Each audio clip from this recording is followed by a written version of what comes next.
Subscribe pecinta nasihat ulama, like and share. Assalamualaikum warahmatullahi wabarakatuh. Waalaikumsalam warahmatullahi wabarakatuh. Alhamdulillah, wassalatu wassalamu ala sayyidina Rasulillah, Sayyidina wa maulana Muhammad ibn Abdullah wa ala alihi wa sahbihi wa mawalah, la hawla wa la quwwata illa billah, amma ba'du. Bapak-bapak, ibu-ibu, saudara-saudara kaum muslimin rahimakumullah, sudah menjadi keyakinan dalam kehidupan kita bahwa segala yang ada permulaannya tentu akan ada penghabisannya. Setiap yang punya awal mesti akan punya akhir. Tidak ada keabadian dalam kehidupan dunia ini. Semuanya datang dan pergi silih berganti, berubah oleh pergeseran masa dan pertukaran waktu. Demikianlah kalau kita mau merenungi kehidupan dari alam di sekitar kita. Sejak dari kehidupan tumbuh-tumbuhan, binatang, sampai kepada kehidupan kita, makhluk bernama manusia. Lihatlah kita manusia misalnya. Dimulai sejak kita terlahir ke alam ini, keluar dari alam rahim ibu, menjadi bayi yang merah tidak berdaya, untuk kemudian berangsur meningkat menjadi anak-anak. Dari kehidupan anak-anak berubah lagi kita menjadi remaja dengan segala keceriaan dan kelincahannya, dan dari masa remaja naik lagi kita memasuki usia dewasa, untuk kemudian berangsur memasuki hari tua. Lalu setelah kita memasuki hari tua, sehari, seminggu, sebulan, setahun, sampailah kita kepada batas waktu yang telah ditentukan oleh Allah, yang dinamakan ajal, dan bertemulah kita dengan yang disebut maut. Ini merupakan kepastian dalam kehidupan. Kalau saja kita mau merenung perubahan-perubahan yang terjadi pada diri kita, seharusnya membuat kita insaf dan sadar. Di kala remaja kita begitu lincah, punya rambut yang hitam ikal berderai, punya lesung di pipit, punya senyum yang indah menawan setiap orang yang melihat, punya kulit yang kencang dan bersih. Manakala kita memasuki hari tua, perubahan frontal pun terjadi. Kulit mulai jadi keriput, rambut yang tadinya hitam ikal berderai mulai memutih, nikmat berkurang, gigi yang tadinya utuh dan sanggup mengunyah apa saja, satu demi satu permisi meninggalkan kita.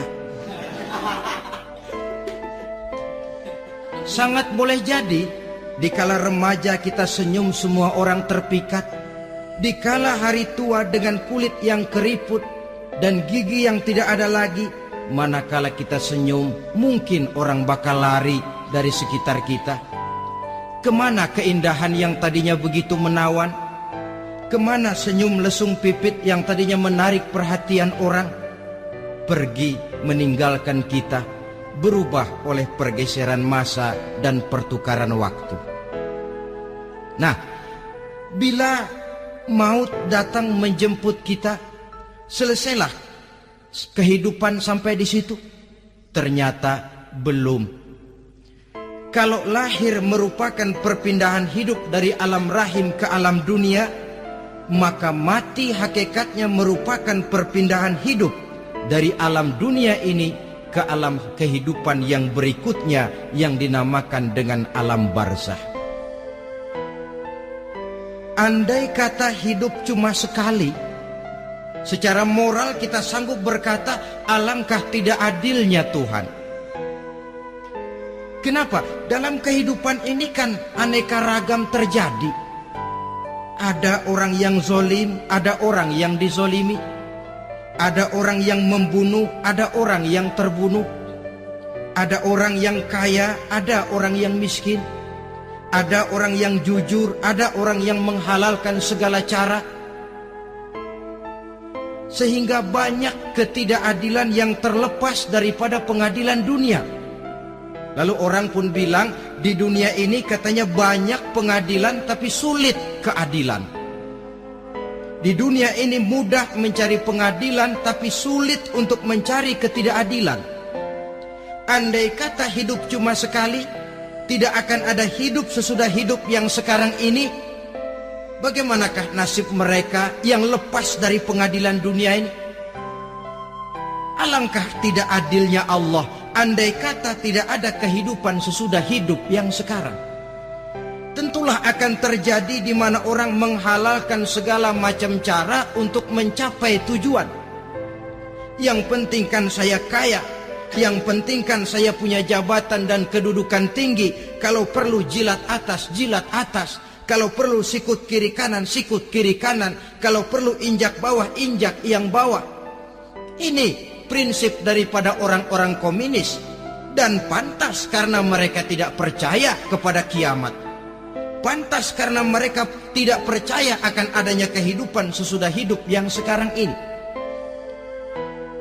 Maka saya menghimbau kepada seluruhnya, kita sudah kadung menyepakati negara ini berdasarkan Pancasila. Kita sudah kadung konsensus bahwa PKI dengan seluruh ajarannya tidak punya hak hidup di bumi Pancasila yang kita cintai ini. Maka salah satu ajaran PKI tujuan menghalalkan cara. Kita orang Indonesia yang berbudi pekerti luhur, yang punya nilai budaya tinggi, janganlah sampai mencaci PKI, membubarkan PKI, mengutukkan PKI, tapi dalam kehidupan sehari-hari prakteknya prinsip komunis kita pakai. Apa itu? Tujuan menghalalkan cara. Asal sudah tujuan tercapai, cara apapun saja halal. Itu pandangan hidup orang yang tidak percaya kepada adanya hari akhirat. Sebagai muslim yang yakin akhirat ada, kiamat pasti akan datang. Hidup tidak cuma sekali. Maka kalau kita zalim, kalau kita berbuat aniaya, kalau kita melakukan korupsi, kalau kita merugikan orang lain, boleh jadi kita terlepas daripada pengadilan dunia. Tapi ingatlah, kita tidak akan pernah lepas dari pengadilan Allah. Pengadilan Qadhi Rabbul Jalil, di mana kita akan diadili dengan seadil-adilnya. Dan tidak satu perbuatan yang bersifat salah, yang bagaimanapun kecilnya, yang akan lepas dari pengadilan di akhirat itu nanti. Pantas saja kalau satu hari malaikat Jibril datang menasihati Rasulullah sallallahu alaihi wasallam, yang artinya juga menasihati kita semua. Apa kata malaikat Jibril kepada baginda Nabi? Ya Muhammad, ish ma syi'ta fa innaka mayyitun. Hai Muhammad, hiduplah semau kamu, tapi jangan lupa kamu pasti akan mati.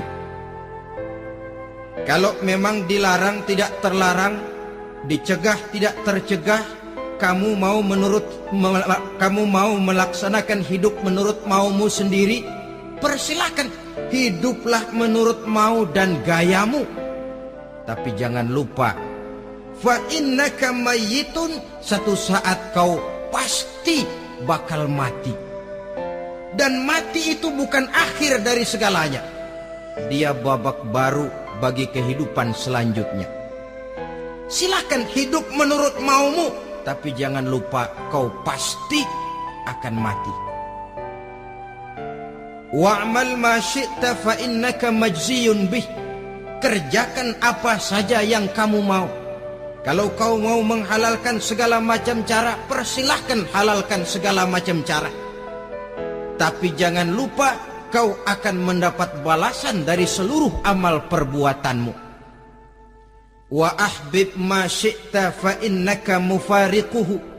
Dan cintailah apa saja yang mau kau cintai. Kau cintai anak istrimu, silahkan. Kau cintai harta bendamu, tafadhal. Kau cintai tanah airmu, kau cintai pangkat dan jabatanmu, persilahkan. Tapi jangan lupa, fa innaka mufariquhu, kau pasti akan berpisah dan akan meninggalkan segala yang kau cintai itu. Apa artinya ini buat kita? Ternyata sesudah maut datang menjemput kita, ada kehidupan sesudah hidup yang sekarang ini. Ini yang mendorong kita untuk dalam kehidupan di dunia ini tidak melakukan prinsip saenake dewe, semaunya sendiri saja, asal perut kenyang, asal pangkat tinggi, asal harta dapat. Masa bodoh dengan merugikan orang lain, masa bodoh dengan menipu orang lain. Iku jenenge saenake dewe. Muslim tidak diajarkan. Ingat manusia, setelah kau mati, setelah kiamat datang, kau akan dibangkitkan, kau akan dimintakan pertanggungan jawab tentang kehidupan yang sekarang ini. Saudara hadirin, oleh sebab itu kalau kita bicara soal kiamat, soal akhirat, ini memang masalah yang gaib, yang sepenuhnya tidak bisa dicernakan dengan kemampuan penalaran intelektual. Dasar di dalam membicarakan ini tidak lain adalah iman kita kepada Allah Subhanahu wa ta'ala. Bukan cuma zaman sekarang, dari zamannya Nabi. Orang itu kalau sudah bicara kiamat, bicara akhirat, ada yang ragu-ragu, ada yang menolak sama sekali. Bukan dari zaman sekarang, dari zaman dulu. Pernah kok satu saat Rasulullah itu dakwah, menceritakan, saudara-saudara, akan terjadi kiamat di mana Allah akan membangkitkan manusia dari kuburnya untuk memintakan pertanggungan jawab. Ini dalam dakwahnya Nabi pidato macam itu. Apa reaksi orang? Yang beriman ya mantap, tapi yang tidak beriman, bajingan-bajingan Quraisy ini, mereka bertepuk tangan, mengejek, mencaci. Malahan ini yang luar biasa, ada dua orang kafir namanya Ubay bin Ka'ab dan Al-As bin Wa'il. Mendengar pidato macam ini, mereka buru-buru pulang ke rumah. Ngapain? Ngambil pacul. Lalu berangkat nyari kuburan tua. Dia gali itu kuburan. Tulang-tulangnya diangkut, dibawa ke depan Nabi. Ya Muhammad, tulang-tulang yang udah hancur begini, siapa yang bisa ngidupin lagi? Yang macam-macam aja kamu Muhammad. Nggak rasional, nggak masuk akal. Allah menjawab. Apa kata Allah? وَضَرَبَ لَنَا مَثَلًا وَنَسِيَ خَلْقَهُ قال من يحيي العظام وهي رميم قل يحييها الذي أنشأها أول مرة وهو بكل خلق عليم. Mereka memberikan perumpamaan kepada kami, kata Allah. Mereka melupakan asal kejadiannya. Mereka bertanya, siapa yang sanggup menghidupkan tulang belulang yang sudah hancur kayak begini? Qul yuhyiha alladhi ansha'aha awwala marrah. Katakan kepada mereka Muhammad, yang akan menghidupkannya adalah Dia yang telah menciptakannya pertama kali dulu. Kalau Dia sanggup menciptakan, Dia tentu lebih sanggup lagi untuk mengembalikan reproduksi ciptaan itu sebagaimana semula. Yang paling kasihan yang ragu-ragu. Akhirat itu ada apa enggak sih? Kiamat itu ada apa enggak sih? Lantaran ragu-ragu, terombang-ambing dia antara harapan dan putus asa, antara kenyataan dan idealisme. Ada yang buta sama sekali 100% terhadap keadaan-keadaan sesudah mati. Perhatian mereka hanya tercurah kepada kehidupan sebelum mati.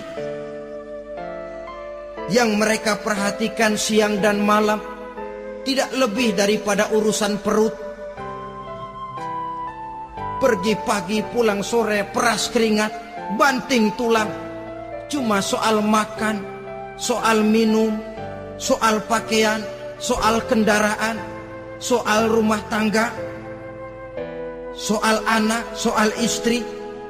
Yang mereka pentingkan hanya soal-soal politik misalnya, ekonomi, pembangunan dan industri. Untuk soal-soal kayak begitu, giat betul. Habis seluruh waktu untuk memikirkan, meningkatkan kebudayaan, politik, sosial, ekonomi. Kadang-kadang kurang tidur, kurang istirahat, berkeliaran ke sana kemari ke tempat yang jauh-jauh. Sampai-sampai kadang-kadang terkena stres, penyakit darah tinggi, ginjal, lever, untuk memikirkan hal-hal yang semata-mata karena dunia saja. Lantas boleh jadi mereka mendapatkan kekayaan yang berlimpah ruah, mendapatkan kedudukan yang tinggi, nama yang semerbak, dikenal orang di barat dan di timur, di utara dan di selatan. Tetapi alangkah kecewanya mereka jikalau datang ajal menjemput nyawa, mati mereka, meninggalkan harta yang banyak, nama yang masyhur. Mereka disebut dengan jasa-jasanya. Radio memberitakan, TV menyiarkan, koran-koran memuat. Bahkan nama mereka kadang-kadang dikenang 2-3 tahun setelah wafatnya. Tetapi dalam pada itu, roh mereka merintih, mengeluh, menderita, karena dilemparkan oleh Allah ke tempat-tempat yang kotor. Penyesalan yang sudah tidak akan ada gunanya lagi. Saudara-saudara kaum muslimin rahimakumullah.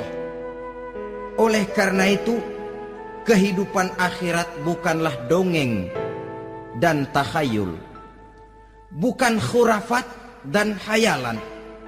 Kehidupan akhirat, hari kiamat, adalah kebenaran dan kepastian.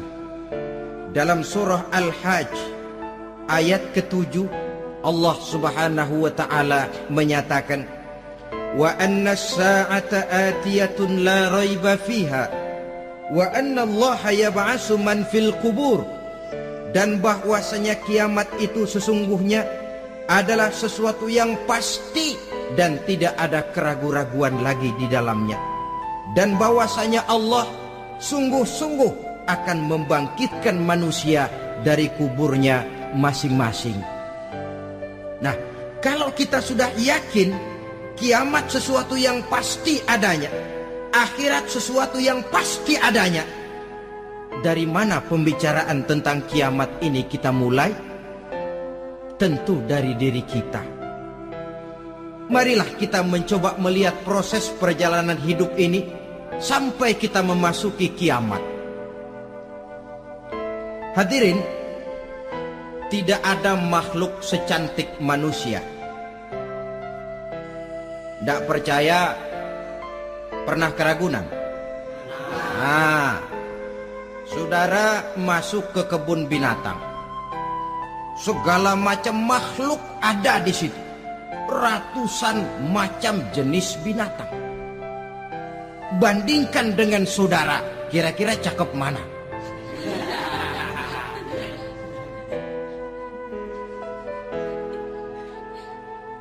Dari seluruh makhluk yang diciptakan Allah itu, manusia fi ahsani taqwim, dalam bentuk yang paling sempurna, sejak susunan biologis sampai kemampuan berpikir. Biologis kita, ya Allah, diciptakan kita begini rupa. Diberikan 2 kaki untuk berjalan, 2 tangan untuk bekerja, diberikan dua mata, dua-duanya di depan. Pernah saudara mikir kalau mata kita yang satu di depan, yang satu di belakang? Rasanya nggak laku kacamata itu.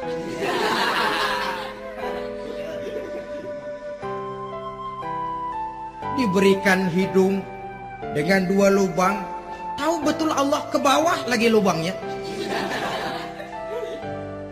Coba pikir kalau lubang hidung kita menghadap ke atas. Aduh, kalau musim hujan repot jagain hidung. Laqad khalaqnal insana fi ahsani taqwim. Sungguh telah kami ciptakan manusia dalam bentuk kejadian yang paling sempurna ketimbang makhluk-makhluk Allah lainnya. Nah, kesempurnaan manusia ini oleh karena hidupnya terdiri dari dua unsur pokok. Pertama unsur jasmani dan kedua unsur rohani. Jasad dan roh. Jasad yang terlihat sekarang ini, potongan saudara yang ngejedok di depan saya ini jasad saudara. Ini yang berasal dari saripati makanan yang dimakan oleh bapak ibu kita. Lalu hasil kerjasama yang baik antara ibu dengan bapak, terwujudlah kita. Kalimat langsungnya jasad ini berasal dari tanah yang tadi berubah dari bayi, remaja, dewasa, meningkat hari tua. Yang berubah itu jasmani kita.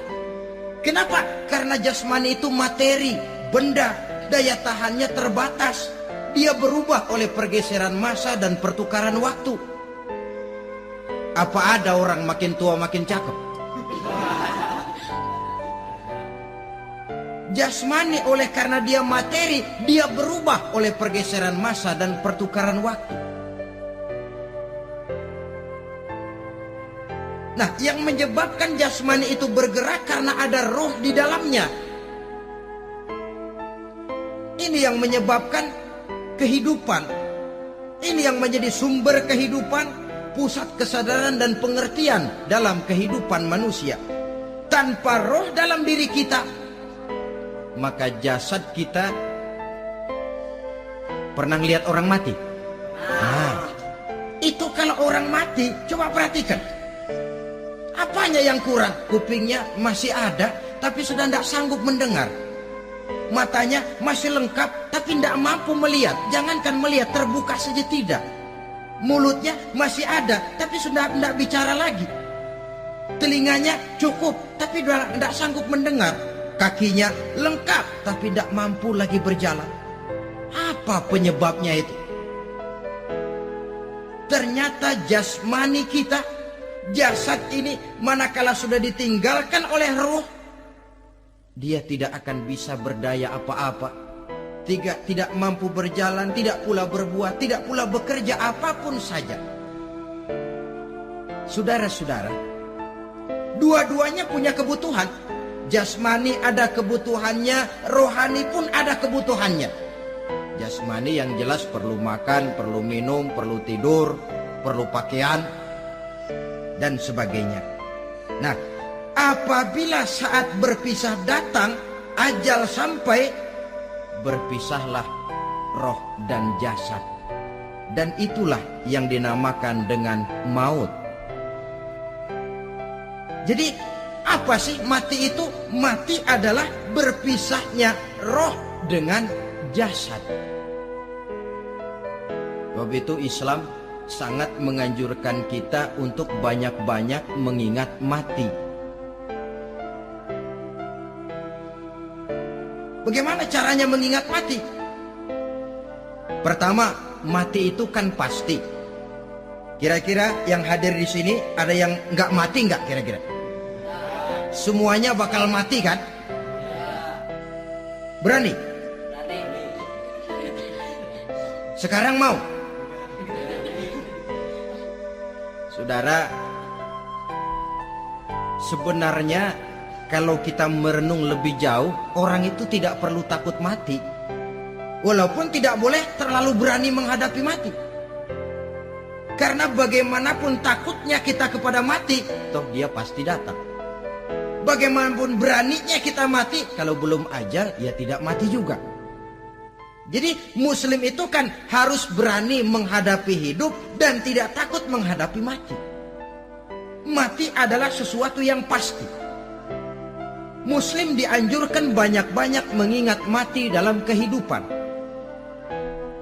Caranya bagaimana? Pertama, berziarah nengokin teman yang sakit. Ya? Suka nengokin teman yang sakit enggak? Oh, itu pahalanya kata Nabi. Menengok orang yang sedang sakit lebih afdol daripada sholat sunnah 1000 rakaat. Apa pernah saudara sembahyang sunnah sampai 1000 rakaat? Nengokin orang sakit pahalanya lebih afdol daripada itu. Kenapa menengoki orang sakit mengingatkan kita kepada mati? Iya ya, ini teman saya yang kemarin segar banget, bercanda sama saya, ketawa sama-sama, sekarang terbaring tidak berdaya, hilang kemampuannya, hilang keceriaannya, sakit. Iya kalau sembuh, kalau ajal, iya sekarang giliran dia, kalau jatuh ke saya. Lalu menghibur teman dengan kata-kata yang enak, yang akan mendatangkan sugesti supaya dia cepat sembuh. Jangan nengokin orang sakit jujur. Sakit apa lu? Perut. Emang teman gua kemarin sakit begini mati loh. Wah, itu orang bisa jadi shock lantaran etika kita tidak akan sampai ke sana. Menjenguk orang sakit akan mengingatkan kita kepada mati. Apalagi ziarah kubur. Ada yang orang tuanya sudah meninggal? Nah, kalau ada, ya tidak bisa tiap hari, sekurang-kurangnya seminggu sekali. Jumat pagi misalnya, ziarah kita ke kubur. Sehingga kalau kita masuk kubur kan ada etikanya. Assalamualaikum ya ahlal kubur wa inna insyaallahu bikum lahiqun. Hai penduduk kubur, keselamatan bagi kamu dan kami yang masih hidup sekarang ini insyaallah pasti bakal nyusul kamu. Iya, yang kemarin gagah benar sekarang terbaring tanpa daya. Ini unggukan kuburannya. Yang kemarin ada sekarang sudah tidak ada. Kemana dia? Kami satu saat pasti akan begini. Ingat mati. Lalu apalagi yang bisa membuat kita ingat kepada mati? Mengawal jenazah. Bukankah sangat dianjurkan oleh agama? Bahkan kalau bisa sejak mengurusnya, memandikannya, mengkafankannya, menyolatkannya untuk kemudian mengantarnya ke kubur. Hari ini saya antar dia ke kubur, besok boleh jadi saya yang diantar orang. Hari ini saya solatkan dia, besok boleh jadi saya yang disolatkan orang. Hari ini saya masukkan dia ke liang lahat, besok mungkin giliran saya dimasukkan orang ke liang lahat. Ingat mati, tumbuh kesadaran. Lalu daya positifnya dalam kehidupan apa? Nah, saudara-saudara hadirin, orang yang mengingat mati bukan lantas menjadi lemah dalam kehidupan, menjadi putus asa, sedikit semangat, terbentur kesulitan, mudah frustasi. Bukan itu tujuannya kita diperintah mengingat mati. Jelasnya, Islam menganjurkan kita untuk mengingat mati guna maksud-maksud yang positif, supaya orang lalu sadar hidup ini cuma sebentar. Maka mumpung hidup, nah ini mumpung, tapi mumpung yang baik. Mumpung hidup, maka hidup yang singkat ini harus saya pergunakan dengan sebaik-baiknya, melakukan kebajikan yang sebanyak-banyaknya, menjauhkan rasa malas, menunggu keajaiban yang datang dari langit, berleha-leha bermain-main, sementara maut kalau dia datang tidak pernah main-main. Pantas kalau seorang penyair bernama Syauqi memesankan, tazawwad bittaqwa fa innaka la tadri idza hanna al-lailu hal ta'ishu ila al-fajri. Kam min sahihin mata min ghairi illatin wa kam min alilin 'asha hinan min ad-dahri. Persiapkan dirimu dengan takwa, sebab kamu tidak tahu apabila malam datang kamu masih bisa hidup apa enggak besok pagi. Apa ada jaminan saudara yang kumpul di depan saya malam ini besok masih bisa hidup? Ada jaminan? Tidak ada sama sekali. Kam min sahihin mata min ghairi illatin. Berapa banyak orang sehat mati nggak pakai sakit lagi. Sebabnya kadang-kadang ringan saja. Ada yang cuma jatuh di kamar mandi mati. Ada yang cuma ketiban pensil. Iya, kalau ketiban pensil 3 peti masa nggak mati. Ta'addadatil asbab wal mautu wahid. Sebabnya boleh jadi macam-macam, tapi mati satu juga, yaitu mati. Dia seperti kelapa yang terlalu tua jatuh ke bawah, yang kembang baru keluar pun jatuh ke bawah. Itulah mati. Dia datang menjemput yang bayi, dia datang mengambil yang anak-anak, dia datang juga kepada yang remaja, kepada yang dewasa, kepada yang tua sekalipun. Jangan yang remaja lalu berpikir, gua rasanya masih jauh banget sama mati. Ini sesuatu yang pasti yang kita tidak pernah diberitahu kapannya. Kalau dikasih tahu kapannya kan kita bisa, umpama malaikat maut datang ke rumah saya, saudara Zainuddin kau mati 80 tahun lagi. Wah, saya kan berhitung, masih lama, poya-poya aja dulu . Tapi ini tidak pernah diberitahu kepada kita. Lantaran tidak diberitahu itulah kita perlu bersiap-siap dengan selalu mengingat-ingat mati yang mendorong kita untuk berbuat positif. Satu contoh peringatan mati yang mendatangkan positif pada peristiwa ketika turun perintah hijrah. Ketika di Mekah sudah terpepet turun perintah hijrah. Ini sahabat yang berangkat hijrah, jangan dikira semua bulat hati. Ada yang mikir, kalau saya hijrah berangkat dari Mekah ke Madinah, nanti di tengah jalan dicegat oleh kafir Quraisy lalu dibunuh, mati saya. Takut mati. Allah peringatkan, kullu nafsin za'iqatul maut. Kamu disuruh hijrah saja takut mati, padahal kamu tahu semua yang hidup bakalan mati. Diam saja di Mekah mati, hijrah ke Madinah pun akan mati. Mendengar ayat ini, Sayyidina Umar bin Khattab seperti dibakar semangatnya. Kalau sebagian sahabat hijrah sembunyi-sembunyi, beliau mau hijrah itu malah bajingan Quraisy dikumpulkan dekat Ka'bah. Pidato, ya ma'syara Quraisy, dedengkot Quraisy, dengerin. Besok pagi yang namanya Umar bin Khattab mau hijrah dari Mekah ke Madinah. Siapa yang kepengen kepalanya berpisah dengan badannya, persilahkan cegat Umar di jalanan. Besok dengan tenang dia berangkat hijrah, gak ada yang berani nyegat. Tuh Quraisy juga barangkali mikir, gue ngapain nyegat penyakit. Begitu ingat mati, timbul semangat juang, timbul semangat berbuat. Ini ingat mati yang positif, bukan yang melemahkan semangat. Dah jangan kerja rajin-rajin dah, lu bakalan mati. Ini ingat mati yang salah pasang. Ingat mati seharusnya mendorong manusia untuk berbuat lebih tekun. Allah memberikan peringatan, qul innal mauta alladzi tafirruna minhu fa innahu mulaqikum. Katakan, maut yang kamu akan melarikan diri daripadanya, yang kamu takuti benar dia, Dia pasti akan datang menjemput kamu. Saudara-saudara hadirin yang saya hormati, datangnya memang tidak kita harapkan yang namanya maut. Tapi sekali dia datang, tidak ada pintu tempat kita lari.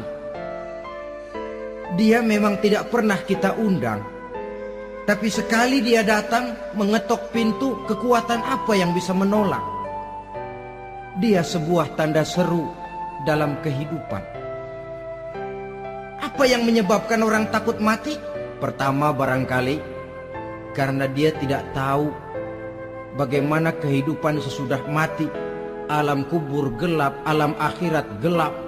Sehingga dia bingung, lantaran bingung lalu jadi takut. Yang kedua boleh jadi oleh bayangan-bayangan dosa yang pernah dia kerjakan di dunia ini. Kerjanya cuma menumpuk dosa. Dia gembira, bahagia, tertawa di atas tumpukan dosanya.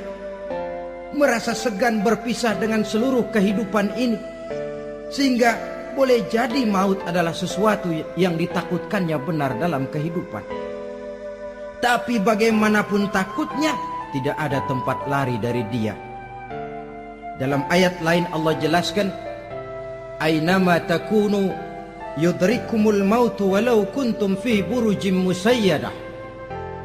Di mana saja kamu berada, dalam benteng yang paling tangguh sekalipun, maut pasti akan datang menjemput kamu. Nah, bagaimana caranya maut datang menjemput kita? Bila datang dia, sang malaikat pencabut nyawa, malaikat Israel namanya, hendak mengambil roh kita.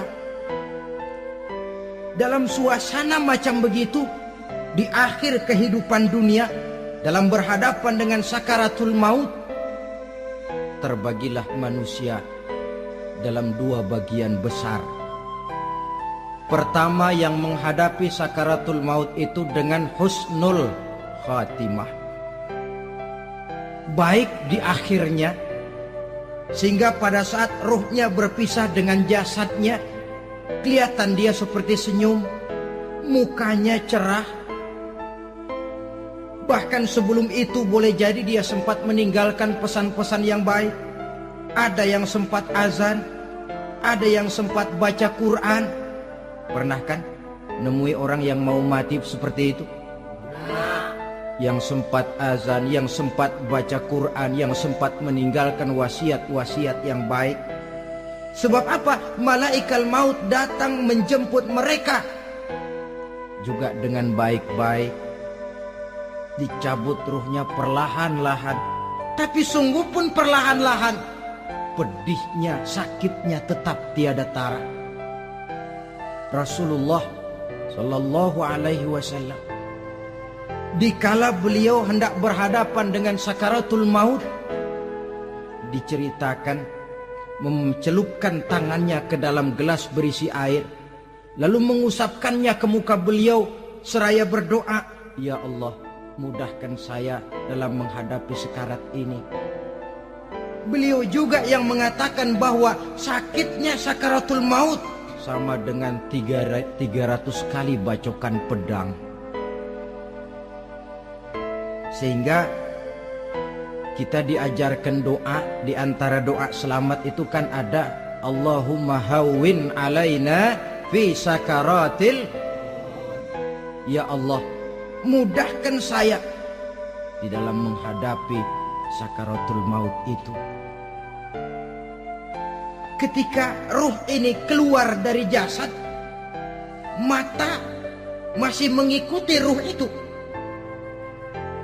Jika kadang-kadang ada yang matanya terbelalak dan tidak sempat ditutup, terbuka terus, mengikuti ruh itu keluar dari jasadnya. Adapun golongan kedua, manusia yang ketika berhadapan dengan sakaratul maut mendapatkan su'ul khatimah, jelek di penghabisannya. Sekaratnya sudah setengah mati, lalu jelek juga di akhirnya, mati dalam keadaan yang tidak baik, tidak terpuji. Ada yang lagi megang kartu, mati. Ada yang lagi di tempat ngadu ayam, mati. Ada yang lagi di tempat pelacuran, mati. Ada yang lagi megang botol minuman keras, mati.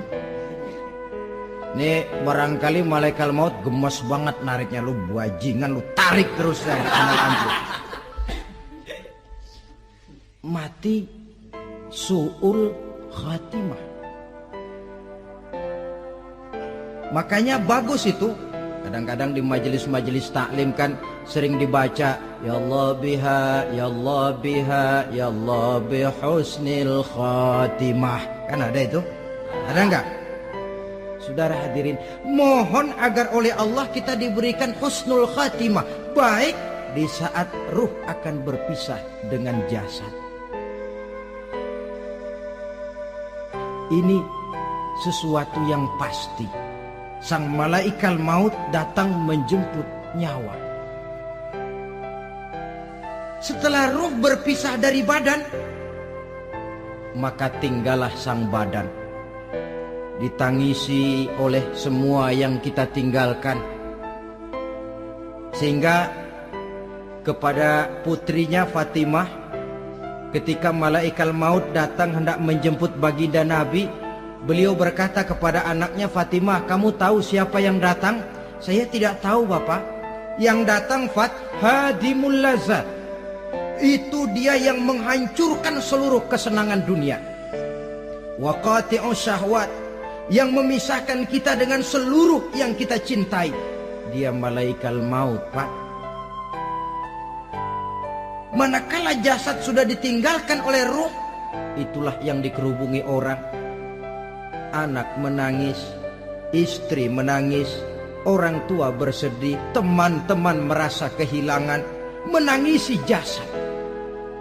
Diuruslah jasad kita, dimandikan sebagaimana mestinya, dikafankan dengan kain putih 3 lembar. Itu yang hendak kita bawa kembali ke tempat asal kita.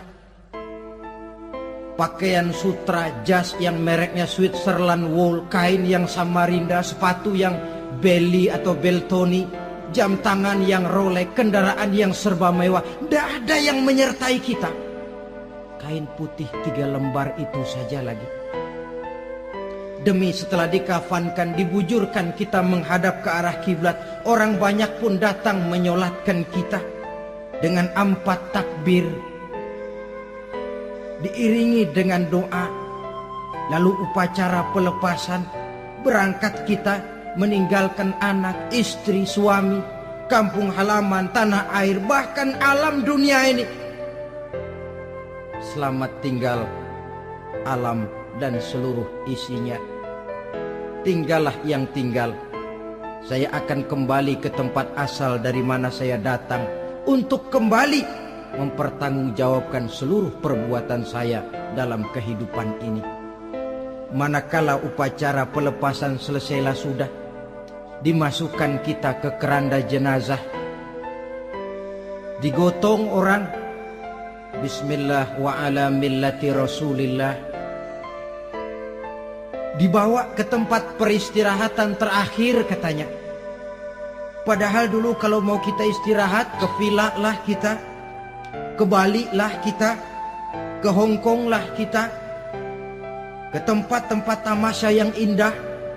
Oh, rupanya akan sampai juga perjalanan menuju tempat peristirahatan terakhir, yang luasnya tidak akan lebih dari 2 kali 1 meter. Diusung orang kita, diantarkan orang banyak. Manakala sampai ke atas liang lahat, pengusung jenazah dibuka, diturunkan kita ke liang lahat, dibaringkan. Gumpalan tanah akan jadi bantal kita. Muka dibuka, dihadapkan ke arah kiblat. Setelah itu ditutup liang lahat kita dengan kayu. Masih belum kurang, diuruk dengan tanah. Yang menguruk orang-orang yang tadinya mencintai kita, menyayangi kita. Tapi ketika jasad sudah ditinggalkan ruh, habis rupanya cintanya. Coba jasad kalau sudah ditinggalkan ruh 3 hari aja di rumah serem. Ya mayit siapa yang betah nemenin mayit.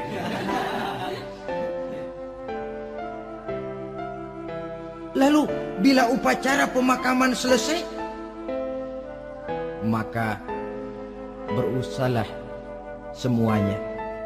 Para pengantar akan kembali ke rumahnya masing-masing. Maka masuk kita ke alam kehidupan, yaitu yang disebut alam barzah atau alam kubur. Apa selesai hidup sampai di situ? Tidak. Hanya beberapa langkah setelah yang mengantar kita pulang. Diriwayatkan dalam hadis Bukhari dan Muslim, bila seseorang sudah diletakkan di kuburnya, lalu yang mengantar kembali pulang, maka roh si mayit akan dapat mendengar bunyi terompah orang yang pulang itu. Bunyi terompahnya terdengar. Datang 2 malaikat menanyakan dia dengan pertanyaan-pertanyaan yang kalau bisa dijawab dengan betul. Dua malaikat yang bernama Munkar Nakir akan bilang, jawabanmu betul. Tenanglah kau di sini, naumatal arus. Tidurlah kau di sini seperti tidurnya pengantin. Orang yang baik-baik di alam kuburnya akan mendapat nikmat kubur. Sehingga masa penantian yang lama, sebab jangan lupa, kita masuk ke kubur itu kan menunggu sampai datangnya hari kiamat. Jadi kalau kiamat umpama masih 1000 tahun lagi, ya 1000 tahun kita menunggu. Orang yang baik-baik penantian di alam kubur, kata malaikat, naumatal arus. Tidurlah kamu seperti tidurnya pengantin. Bagaimana sih tidurnya pengantin? Nggak berasa. Iya, kata anak sekarang, endah aja udah. Begitu mendusin pagi, kata lakinya, malam sebentar bener ya Neng. Sebentar betul katanya malam. Iya tentu saja tidak terasa. Kenapa? Dia tidak pernah memikirkan waktu. Terbawa oleh kenikmatan dan kelezatan yang dirasakannya dalam kehidupan. Tapi orang kafir, orang yang dosanya bertumpuk, tidak sanggup menjawab pertanyaan 2 orang malaikat, maka dia akan mendapat azab di alam kuburnya terus menerus siang dan malam sampai datangnya hari kiamat. Ibarat maling ayam ketangkep, belum masuk pengadilan udah digebugin duluan. Kan begitu kan? Ada maling ayam nggak di sini? Nah, itu yang nyaut tadi pengalaman itu. Di sidang belum divonis, belum digebugin babak belur. Saudara hadirin, maka alam kubur bisa merupakan raudhatun min riyadil jannah. Taman di antara taman-taman surga, pun juga bisa merupakan hufratun min hufarin niran, menjadi liang daripada neraka. Ada lagi riwayat yang dari Imam Muslim yang diperoleh dari Zaid bin Sabit. Zaid bin Sabit cerita, satu hari kami bersama Rasulullah SAW berada dalam kebun kepunyaan Bani Najjar. Rasulullah sedang duduk di atas keledai. Tiba-tiba entah bagaimana itu keledai terkejut, kaget, berontak, hampir Rasulullah jatuh. Rasulullah kemudian bertanya, rupanya di kebun itu ada kuburan tua, 5 atau 4 kuburan. Rasulullah lalu bertanya, saudara-saudara ada yang tahu nggak ini kuburan siapa? Nggak ada ya Rasulullah. Memang kenapa? Ini penghuni kuburnya lagi disiksa oleh Allah.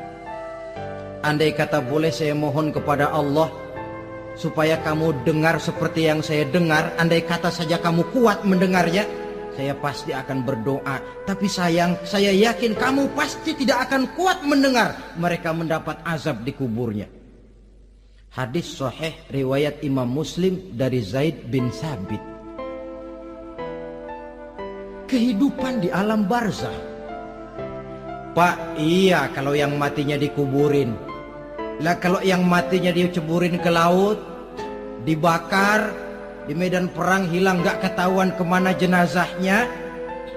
Saudara, hilang kek, dikubur kek, di dalam lautan direndam kek, itu kan cuma logika kita. Menurut Allah tidak ada perbedaan orang mati dikubur di dasar lautan, atau dibakar sampai jadi abu, atau gugur di medan perang tidak ketemu jenazahnya. Entah mereka tetap masuk ke alam barzakh namanya.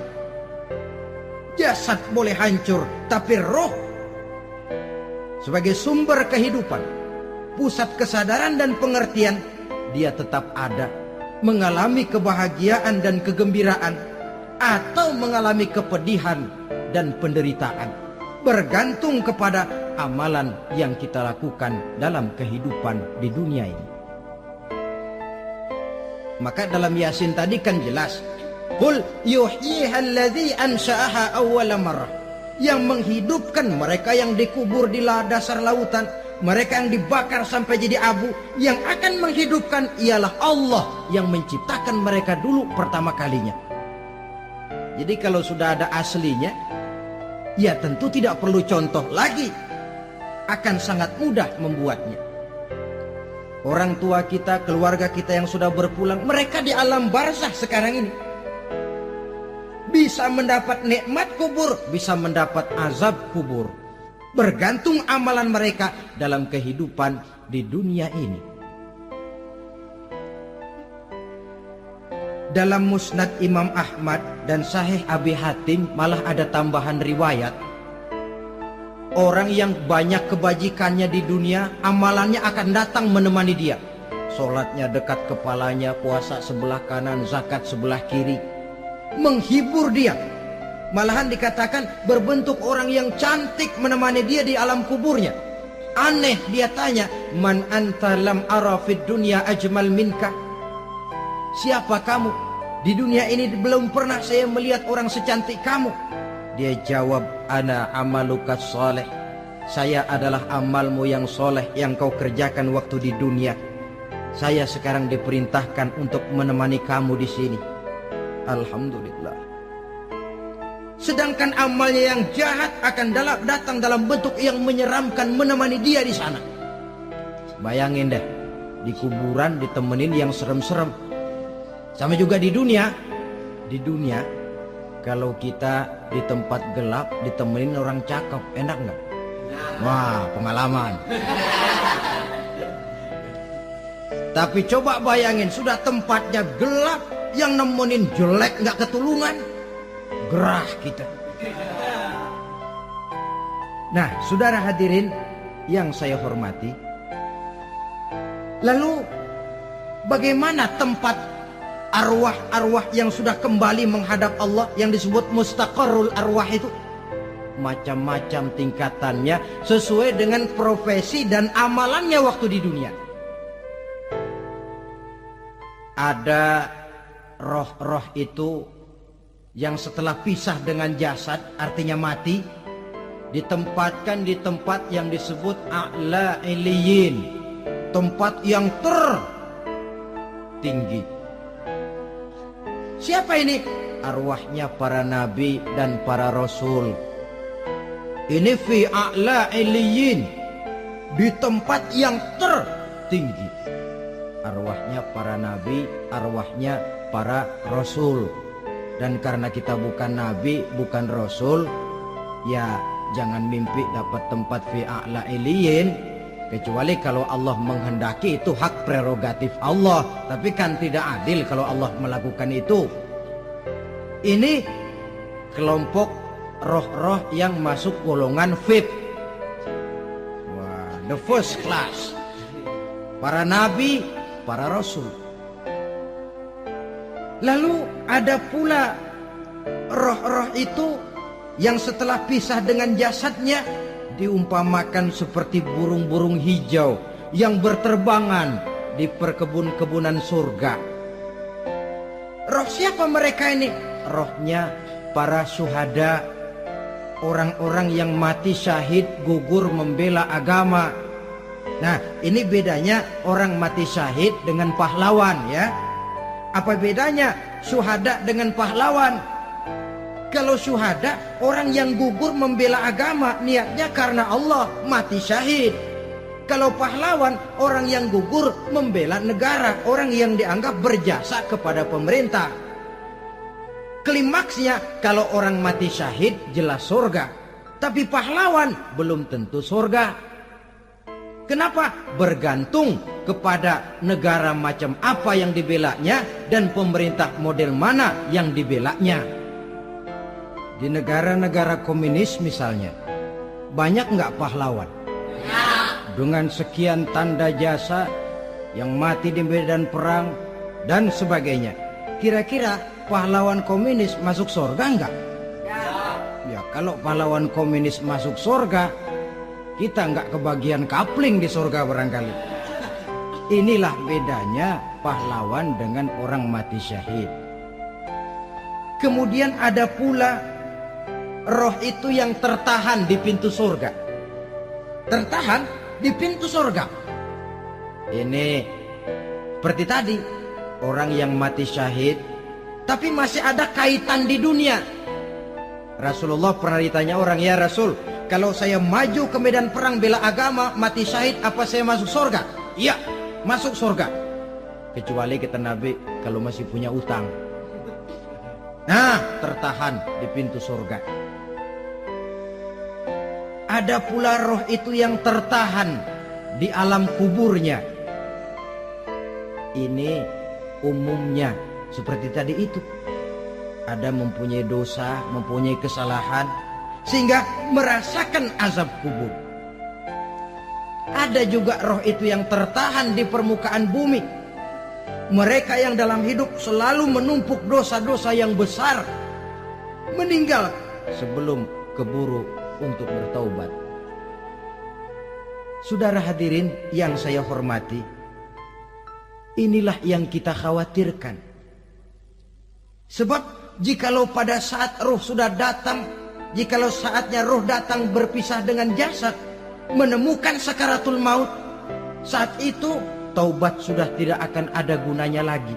Masuk ke alam kubur, mendapat azab kubur sampai datangnya hari kiamat. Berapa lama di alam kubur ini? Menunggulah kita sampai datang saatnya kiamat. Nah, saudara-saudara, apa tanda-tanda hari kiamat? Kapan dia akan datang? Bagaimana hal ihwal manusia pada saat terjadi kiamat? Bagaimana alam ini? Bagaimana perhitungan di padang mahsyar? Insya Allah akan saya ungkapkan pada bagian kedua dari ceramah ini. Insya Allah kita akan lanjutkan pembicaraan ini sampai kepada terminal paling akhir, surga dan neraka. Inilah saja pertemuan kita pada kesempatan kali ini. Terima kasih banyak atas segala perhatian. Mohon maaf atas segala kekurangan. Wabillahi taufiq wal hidayah. Wassalamualaikum warahmatullahi wabarakatuh. Waalaikumsalam warahmatullahi wabarakatuh. Subscribe pecinta nasihat ulama.